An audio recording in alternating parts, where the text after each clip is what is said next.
else and just make sure that this is working okay here.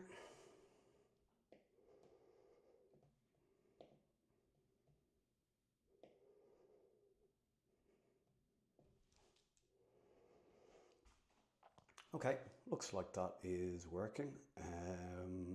First thing to say to everyone is that the chat is open there. So if you've any questions at any stage, just lash them into the chat. Don't wait for me to invite you to ask questions, just throw them in as we go, right? You will find just in the chat there link to the notes that we're going to use. So you might just actually tell me that you can access those notes, okay? Now I've also put them in two other places, like obviously this is the easiest place I think, is you just click on the link, but you can also find them, because you won't be able to get them through chat at the end of the class because it'll be gone. So you get them in two other places. You'll get them on the economics page, the very top row on the economics page.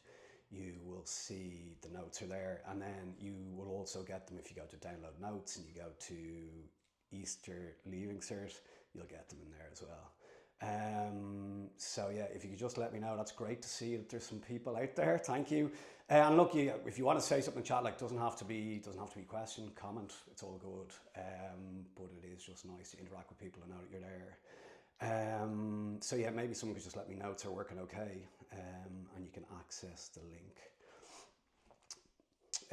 Tahia, they're not. So the notes are, look, if you're looking at the chat there, I put in this message here, so if you just click that link there, you'll get them in there, Tahia. Now, most of the notes have come from the books, but there is a little bit extra in these notes. So I'm going to explain the layout of the notes in a second. So yeah, we're not using a physical book, but a lot of the notes come from the book, but there's additional stuff in those particular notes I'm talking about. So does that link work? Someone tell me. Okay, let me just talk to you. So if the link works, you'll see it takes you through to these notes here. So Economic Easter Revision 2025.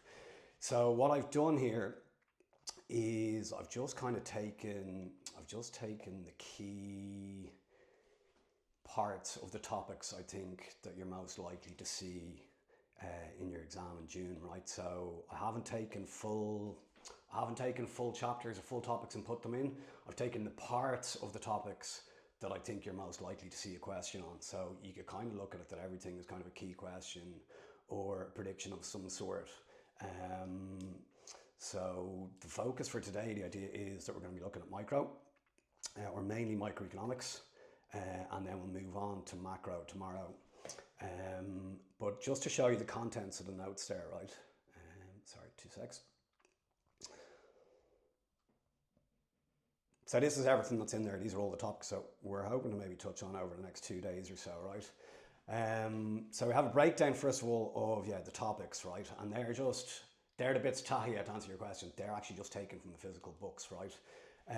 But like I say, I've only taken the parts of each topic that I think you're likely to be asked about. So for instance, with cost of production, it seems long overdue that you get a maths style question on cost of production. Like there's been a lot of kind of very soft questions on cost of production when it has come up in recent years, and there's been a couple of the diagrammatical style stuff, but nothing really on calculations. So that looks overdue to me. So taking the calculation bit of that chapter and just throwing it in, right? If you're looking at these topics and you're wondering which are the most important, which should I prioritize and start with, you've got to remember that, I don't want to say the problem we have with economics, but the challenge, one of the big challenges we have, I think, with studying economics is the way the paper is structured and the fact that they kind of blend topics together in questions, right?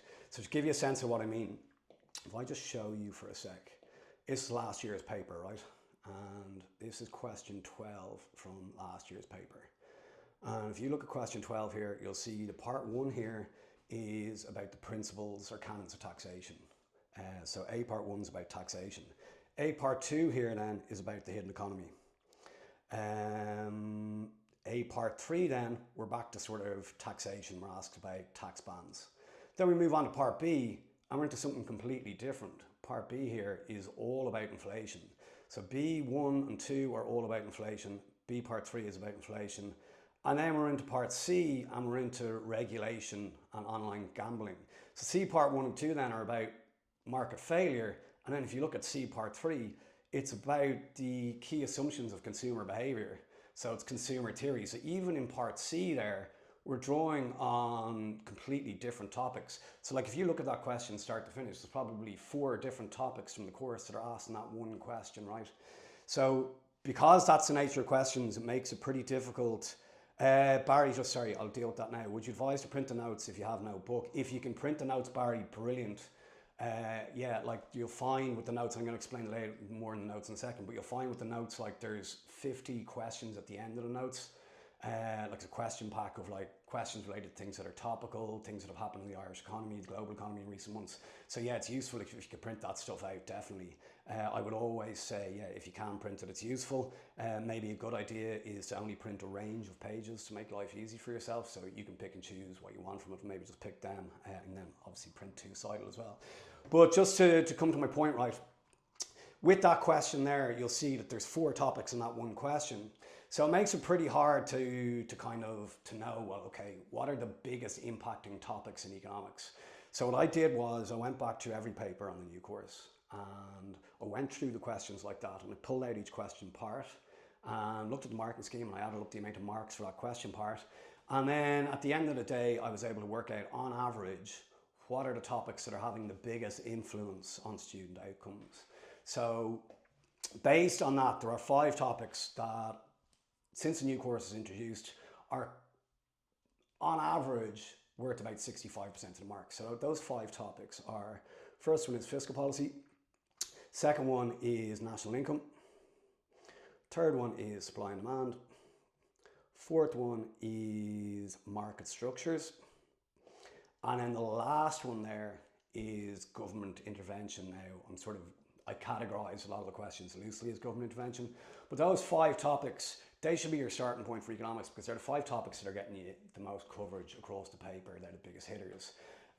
So what I've done for those 5 topics is, again, I haven't just pulled out all of national income and put it in. I've just pulled out a bit of national income. I think it's likely to see in the exam.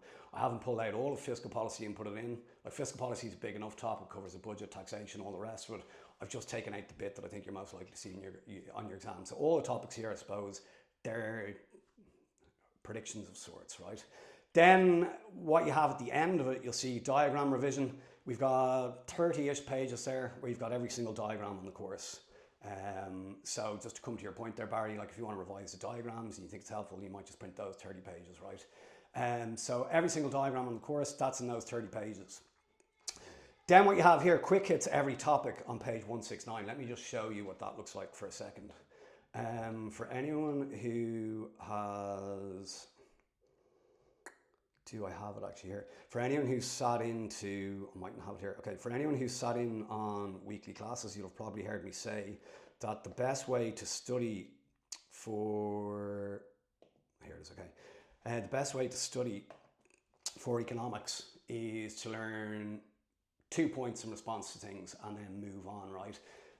Because if you look at the exam papers, like they rarely look for more than 2 points in response to any question. Like questions will look for 1 reason or 2 factors or 2 advantages or 1 disadvantage. It'll very rarely the questions look for more points than that, right?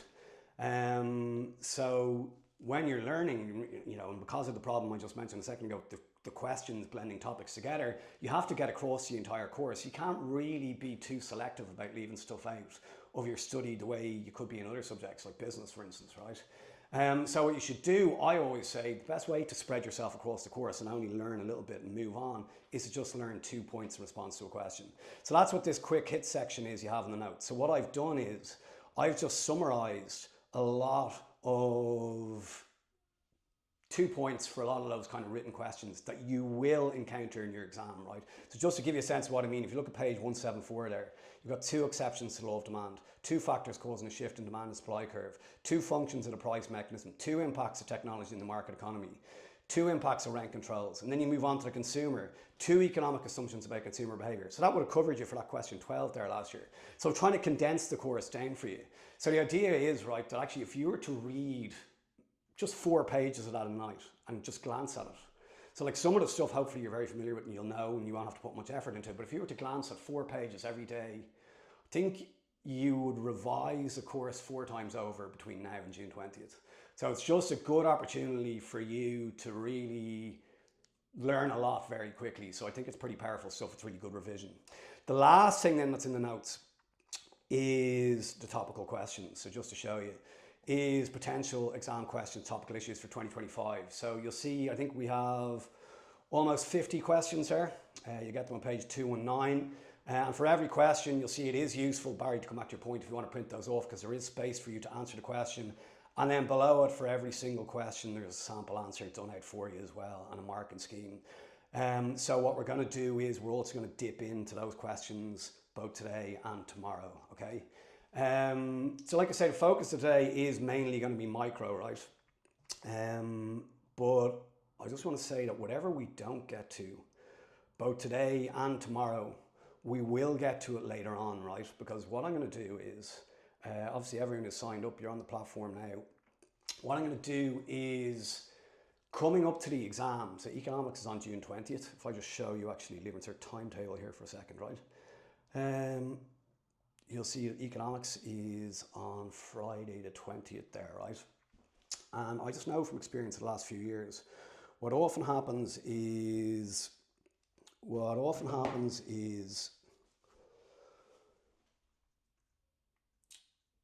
you get people who they just leave economics because the first 10 days of exams are pretty intense, and like people who are doing economics, they're often like, okay, look, by the time I get through the first 10 days, things start to kind of level out a little bit, and I've got a bit of space to revise, right? So they leave their study for economics to maybe that last week or so, and that's totally fine, right?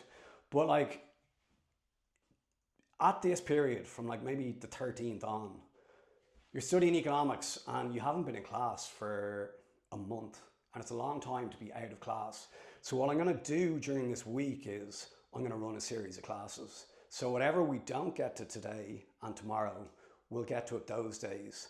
And it'll just help you each day. It might only be an hour each day for a week or something like that. I'm just ironing out the details at the moment, but it'll be a good chance just to touch base and to say, just to remind you, look, these are the important things to focus on as you're approaching your exam the next week. And look, I suppose we're lucky that we can do that with Grind 360 just because obviously been online, it makes it that bit easier. So we can just throw in a class, you can jump in, and we'll try and maybe run one a day over that week or so, right, as a bit of a refresher. We're coming back to the notes there. Now the question is this, if I just learned these, are you grand? Look, I would see the notes as the must-knows, not all that you must know, basically. They are the things that I would certainly be very prepared to answer questions on. Like I say, they'll cover everything, probably like I'd say, look, these, yeah, they're just the must-knows. They're not covering absolutely everything. Is elasticity important? Elasticity is in the notes here. It is important. So you'll see that's one of the things I'm hoping to get to. So we've price elasticity of demand. Like some sort of elasticity has come up in every single paper on the new course. We had income elasticity last year. So yeah, maybe it means we swing back to price elasticity of demand. So it is important, but it's not in that top 5 topics, but it is important. It's been on every paper, but it just hasn't been worth the same amount of marks as some of those other guys I mentioned. So everything here is important, but those 5 I pointed out are the most important and should be your starting point to master or really get your head around with your study, in my opinion, based on the data and the stats, right? That's what I'm saying. So elasticity is definitely important, but yeah, it's just not coming up for as many marks, but it is likely to be on the paper, and it is here in the predictions, right? And look, I again come back to my point, I only put in price elasticity of demand because it would be, look, they asked a pretty tough question on income elasticity of demand last year, and I just think, yeah, it's more likely it swings back to price elasticity of demand. And one thing that you might take note of there's been no questions, or very few questions, that are really testing student ability of the factors affecting price elasticity of demand. So that could be something to really nail down, a couple of those as well. Because yeah, it's one element that hasn't been assessed. So let's get cracking there anyway with the topics. And the first one that I want to jump into is cost of production. And just for the format of today, so yeah, we're going to blast through the micro stuff. So cost of production, the labour market. We're going to look at, we'll also have a little look at labour shortages. it's kind of linked to the labour market, obviously. We'll have a look at supply and demand and dealing with questions in the diagrams there. Like questions in the diagrams and supply and demand, and that one topic alone were worth over 10% last year. So they're coming up for a lot of marks. We will dip into elasticity, and you'll see what market structures. I've just taken oligopoly and monopoly because we've had pretty chunky questions. Last year we had a really chunky question on monopolistic or imperfect, and the year before it was perfect. So maybe again that means more likely to swing around back to oligopoly and monopoly. But look, I wouldn't cut many corners with market structure, so it's all important. And then government intervention. And what we'll try and do, we'll give you plenty of breaks as we go. I'll also try and get a bit of time to have a look at these potential exam questions on the topical issues. Occasionally I might just get you guys to do a question. That's just really to give me a break from talking for 4 hours straight, because I don't think anybody in their right mind wants that. So let's, if you open up the notes there, let's jump into cost of production, right? Any questions on anything I just said there? So cost of production, the first topic in that, it's on page 2.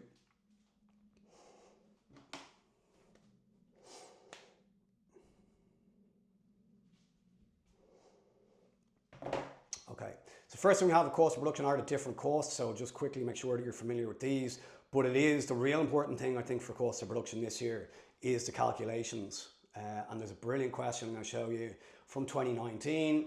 I would always give the question from 2019, which is the old course, but I'd always give it to my classes because it is the best question on cost of production that's ever been asked in Leaving Cert to do with the calculations, in my opinion. And it really is just such a good test of understanding. And I've seen some brilliant students got H1s in economics in the end, and they just get tripped up on the question all the time. So if you can do that, and we're going to work our way through it, I think you're sorted for the mathsy part. So the first thing to be conscious of are the different costs. So fixed costs, could be asked to explain it. These are costs that don't change as output changes. So it doesn't matter how much you produce, these are the same. Variable costs are the next one. So these are costs that vary as output changes. So the more you make, the higher your variable costs. So the best example of variable costs are raw materials and wages, because the more you make, the more raw materials you use. Good example of fixed cost. Rent is probably the best example of a fixed cost. You rent a premises, doesn't matter if you produce 1,000 units on that premises over the next 30 days or you produce no units, you've paid your rent up front, so it's a fixed cost, right? Next one then is total costs. So to calculate our total, it's our fixed and variable added together. So it is a combination of both the fixed and variable. The diagrams are just there to give you a sense of what they look like. Sometimes, and like you might see a diagram question where you have to map out points and draw the curves. We haven't seen much of them. So yeah, if it's not a maths question, it could be one where you have to actually draw the diagrams based off data given. But they're there just to give you a sense of what these look like. So fixed cost is horizontal line. So in this case, whether it's 10 or 1,000 units of output, fixed costs here are 10 grand. Variable costs, we can see at an output of 10 units, they're tenner, but as it increases to 100, variable costs are 100. So variable cost increases, output increases. And then the other thing to point out, total cost starts here because there will always be fixed costs. Remember, total costs are a combination of the two together, right? And next thing then are marginal costs. So this is a key one, right? So marginal cost is the additional cost to produce one extra unit of a good. One really important thing that I want you to have absolutely stamped into your brain is that anytime you're asked to calculate the marginal anything, whether it's marginal utility, marginal cost, marginal revenue, marginal physical product, you could be asked to calculate any of those things. You can't know the marginal anything until you know the total. So if you want to just take note of that, any question, so you can't know the margin until you know the total.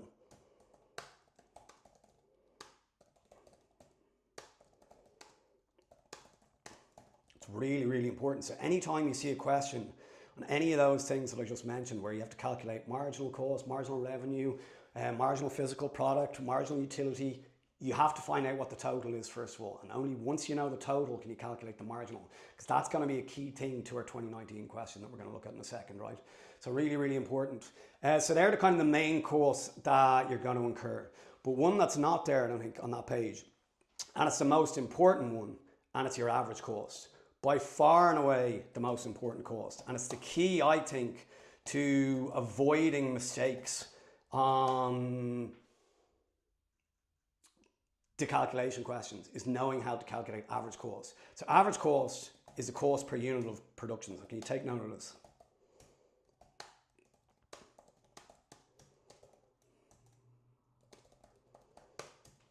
And it's calculated, it's your total cost divided by your quantity. That's how you're calculating it.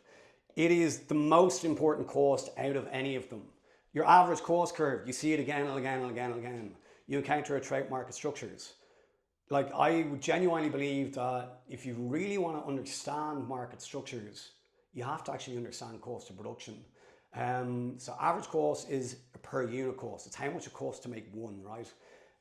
So it is by far and away the most important one, and it's your total cost divided by your quantity. Now there is a second way you can calculate it. I'm going to show you in a second. So if you look at page 3, I'll just show you, this is what I mean when I said, oh, the questions on cost have kind of been soft questions. Like, this to me is a lovely question, right? It's from 2022, and the question was in the context of building houses. And this says, choose by means of a tick which type of cost best describes each of the following. So we have bags of cement there, carpenters, so labour, and then we have the purchase price for construction site, and the options are fixed or variable. So these, and then you need to explain why. So bags of cement and labour, they're two examples of variable costs, because the more houses you build, the more cement you use, the more carpenters or labourers you need. So that's all you need to say with the explanation. So when you're explaining variable cost, you're just saying that as output increases, so in this case output was houses, so if more output is produced, more of the raw material will be needed, right? And then the same thing here, as more output is produced, more labour is needed. So that's all you need in explaining on a variable cost. The purchase price of a construction site, they have to pay that in advance. Doesn't matter how many houses they build on that site, they've paid for it. So they could build 2 houses or 4 houses, but the actual site itself, it is a fixed cost. It's a sunk cost. They've already paid for it. So regardless of whether more or less houses are produced, the purchase price will still need to be paid for, right? So that is a fixed cost. So I think that's a nice, easy question, pretty straightforward, that came up in 2022. But we're moving towards that 2019 question, so I want you to be able to do that, because I think we could see a mathsy question on cost. So if you look at the next page, just have one of these tables, basically tells you how to calculate all the costs. The only one that's not there is marginal cost, right? But I just want you, it's an important table because of what I said about average cost being the most important one. And you can see from this table the 2 ways that you can calculate average cost. So I told you about one of them there. I said, oh, you get your total cost, you divide it by your quantity. But there is another way that you could do it, right? So if you look at this, we have cost data for a firm. And they are producing a range of output from 1 down to 10 units. And first thing that you can see here in the fixed cost column, each time, it doesn't matter if they make 1 unit or if they make 6 units, their fixed costs are always 50. Fixed costs are always 50. You can see their variable costs. As the output increases from 1 to 10, variable cost increases, because the more you produce, the higher your variable cost, the more labour, the more raw materials you use. So total costs are just a combination of these two added together. So let's just pick a range, let's just pick a quantity of output of 5 units here. You can see that our fixed costs are 50, variable are 90, so the total costs are 140. So total costs just our fixed plus our variable. And then we have 3 types of averages, and we have average fixed, average variable, and average total. So our average fixed cost, important thing is that you can calculate it there. So it's your fixed cost divided by your quantity. So again, at 5 units of output, well, fixed costs are 50 and quantity is 5. So 50 divided by 5, your average fixed cost is a tenner.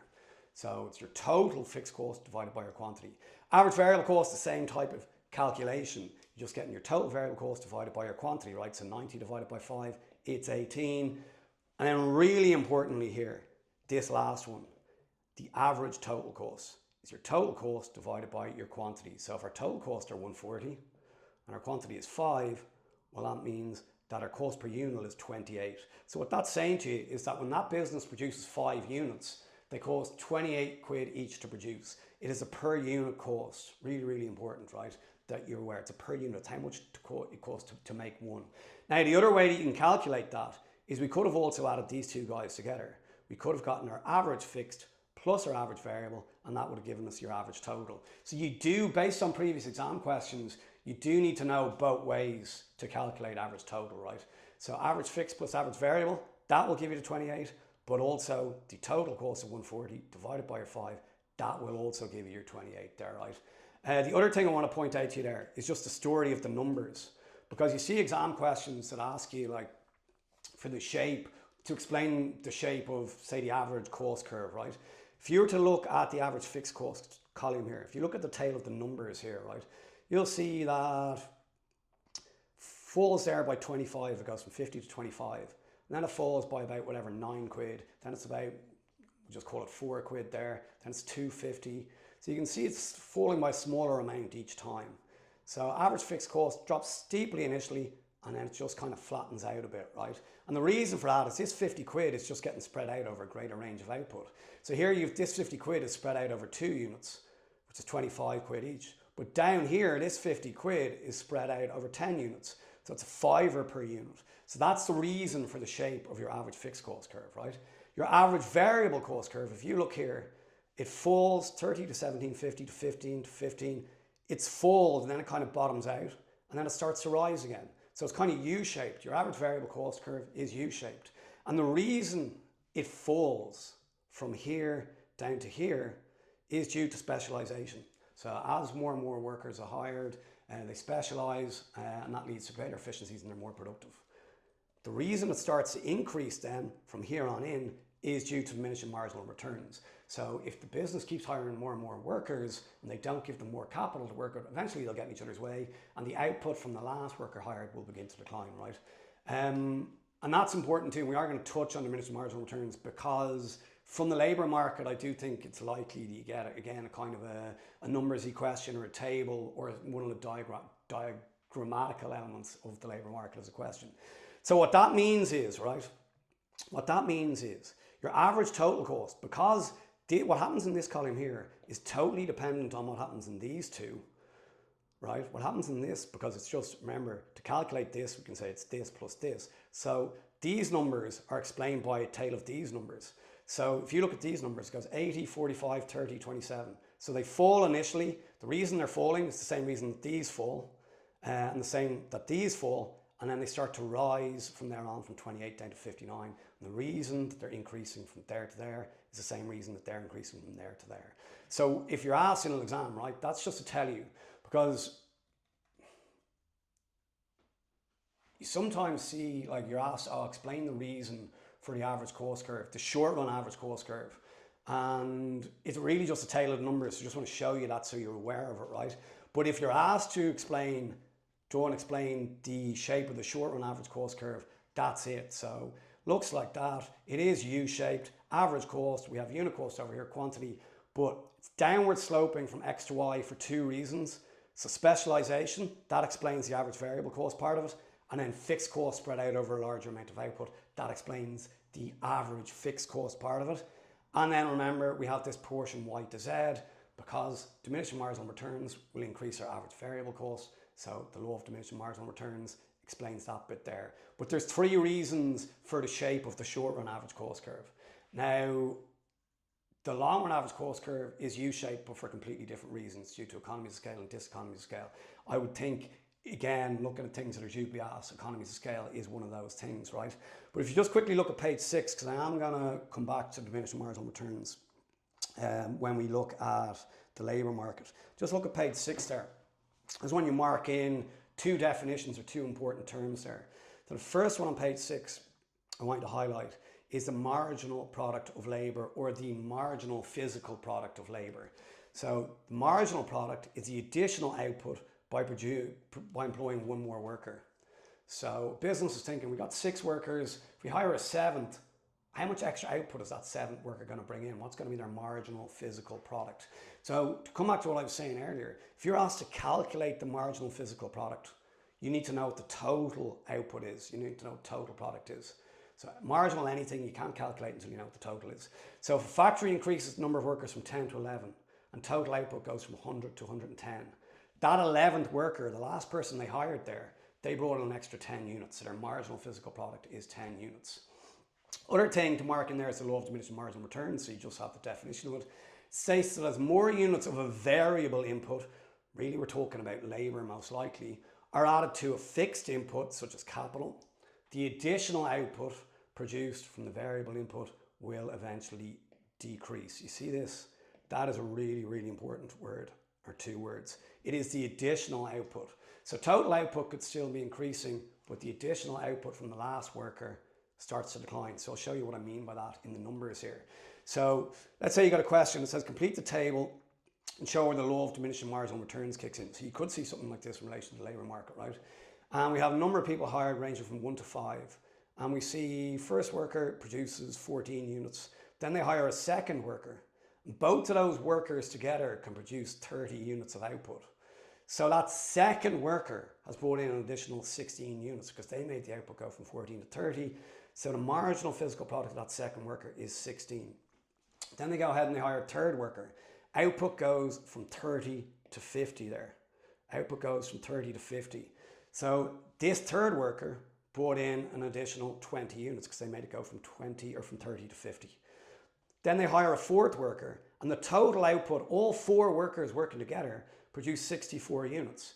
But that fourth worker, well, they only made output go from 50 to 64. So they only brought in an extra 14. So this worker brought in 16, this worker brought in 20, this worker only brought in 14. Then if they hired a fifth worker, the five of them together would make 76 units. 76 units, but this fifth worker, well, they made output go from 64 to 76. The difference there is 12.